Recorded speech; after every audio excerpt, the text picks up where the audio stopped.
We asked the question yesterday, who is the leader? Who is that emotional center for the New York Mets? It is clearly Max Scherzer. You see the excitement in the dugout when Luis Guillorme hits the home run that gave the Mets an extra cushion. Francisco Lindor is all hyped up. He's jumping on Max Scherzer's back. And you look at this team now and you say, if they can beat the Atlanta Braves, who have been one of the hot, if not the hottest team in baseball over the last month, then the Mets can do just about anything. But the real story, the real takeaway from this game, the first game of a 3-game series, the Mets down in Atlanta, is that Max Scherzer has all of a sudden, not really all of a sudden, because I think some people, including Pete Hoffman, my producer, Pete Hoffman said this at the beginning of the year. I didn't want to believe him. I didn't want to listen to him, but he said this, and I'm going to repeat it now because I think it's even more prevalent and it's more relevant now.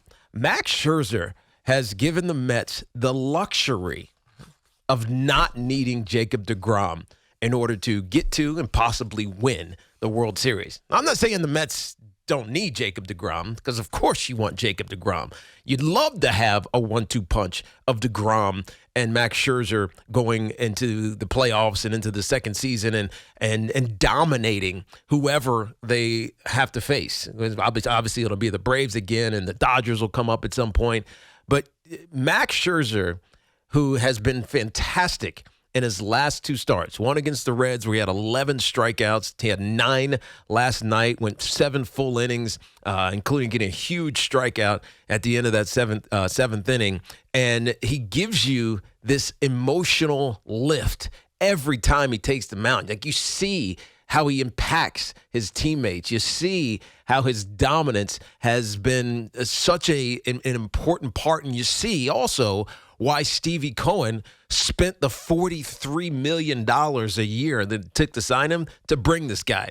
Now, the Mets obviously have been subject, at least on the other side, subject to the tortures of Mad Max in their career, so they understand what he could bring, and he did nothing but deliver. 20 strikeouts over his last 2 starts since coming back from his injury, and no walks. That's the biggest thing about it. No walks. I bring this up for a reason about the Jacob deGrom situation as it pertains to Max Scherzer.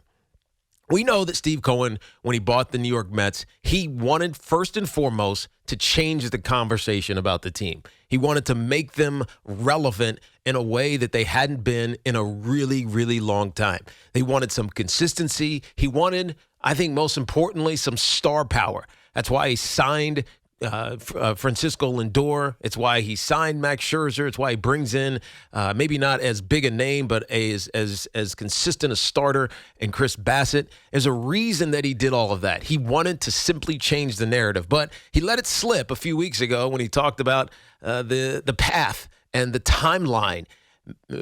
Steve Cohen and this Mets organization, they want to win a World Series in the next 2 to 3 years. And with Max Scherzer in the fold, he makes it so much more likely to happen. Now, here's the reality of where they sit right now. And I'm not trying to, come to reality after a huge win over the Atlanta Braves yesterday afternoon, but you've already heard and talked about the Atlanta Braves win.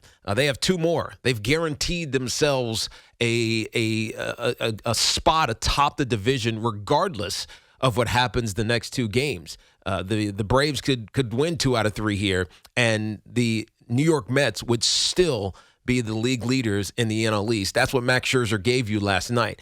But the reality, and we heard this yesterday with Taijuan Walker signing with Scott Boras, he's likely to opt out, and he definitely will opt out of his contract after having a resurgent season where he's supposed to make $6 million next year. He's opting out of his contract. We already know that Jacob deGrom is opting out of his contract because he said it multiple times.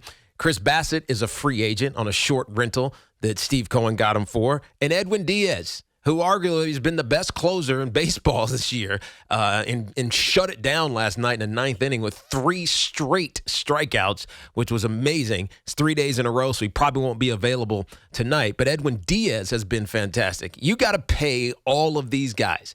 You got to find a way to keep this team driving in the momentum towards a championship. And Max Scherzer gives you the luxury of maybe not having to do it with Jacob deGrom. I know that sounds blasphemous because of everything that Jacob deGrom has meant to the New York Mets over the course of his career. But if you have the option, and here are the options. Max Scherzer is going to be here for the next couple of years on his 3-year deal, making $43 million a year. But if you have the option, because deGrom's going to ask for the world, of deGrom or Diaz, Bassett, and Walker, which one are you taking?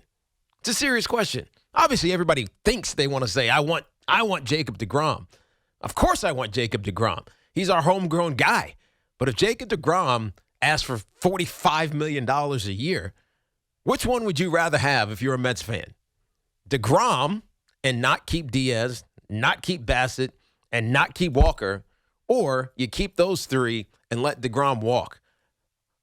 I could argue, and I probably would, given how Max Scherzer is pitching, give me Max Scherzer for the next 3 years and let me have my way, or take my chances with Diaz, Walker, and Bassett to fill out that rotation and the closer spot. Jacob deGrom is great. He's not been the picture of health, and I don't know if you can trust it right now. I mean, obviously he's going to have another rehab start in AAA Syracuse this week. I think it's Thursday, and we'll get to see when he comes back at some point. It'll be a little bit after the All-Star break, and we hope that he comes back and he's dominant Jacob deGrom.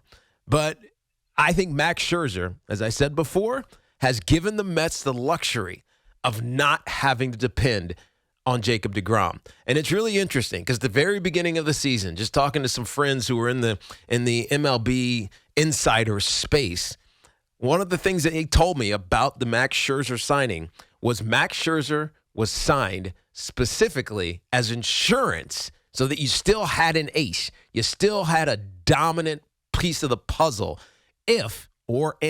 really when Jacob deGrom went down, you'd still have that guy. So Scherzer was brought here to be a 1-2 punch, but also to be the